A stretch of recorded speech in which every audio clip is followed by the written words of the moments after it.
আজ আমরা বানাবো হোমমেড দই বড়া, যেটা কিন্তু ছোট থেকে বড় যে কোনো কেউই সহজেই বানাতে পারবে। প্রথমেই কয়েকটা পাউরুটি নিয়ে ধারগুলোকে কেটে দেব, ঠিক এরকম করে। সবকটা পাউরুটির ধার কাটা হয়ে যাওয়ার পর একটা পাত্রে অল্প জল নিয়ে সামান্য বিট নুন মিশিয়ে দেব।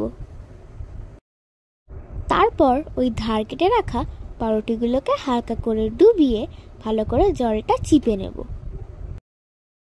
তারপর পছন্দ মতো ড্রাই ফ্রুটস নিয়ে ওই ভেজানো পাউরুটিগুলোর মধ্যে দিয়ে বড়া আকারে শেপ করে নেব।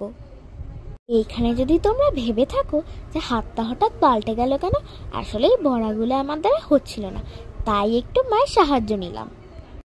তারপর রেসিপিতে ফিরে আসি। একটু টক দই নিয়ে ওটার মধ্যে সামান্য বিট নুন মিশিয়ে দিতে হবে। তারপর একটু চিনি আর ঝাল লঙ্কা গুঁড়োও মিশিয়ে নিতে হবে। মেশানো হয়ে গেলে ওই গড়ে রাখা বড়াগুলোর মধ্যে আস্তে করে ঢেলে দিতে হবে। তারপর একটি টমেটো সস আর গ্রিন চিলি সস মিশিয়ে একটা সস বানিয়ে নিতে হবে।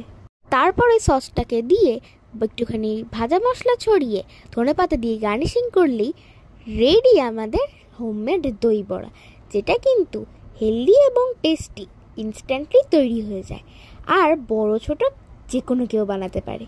তো বন্ধুরা, কি ভাবছো?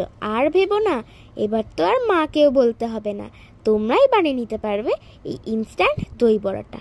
সাবস্ক্রাইব।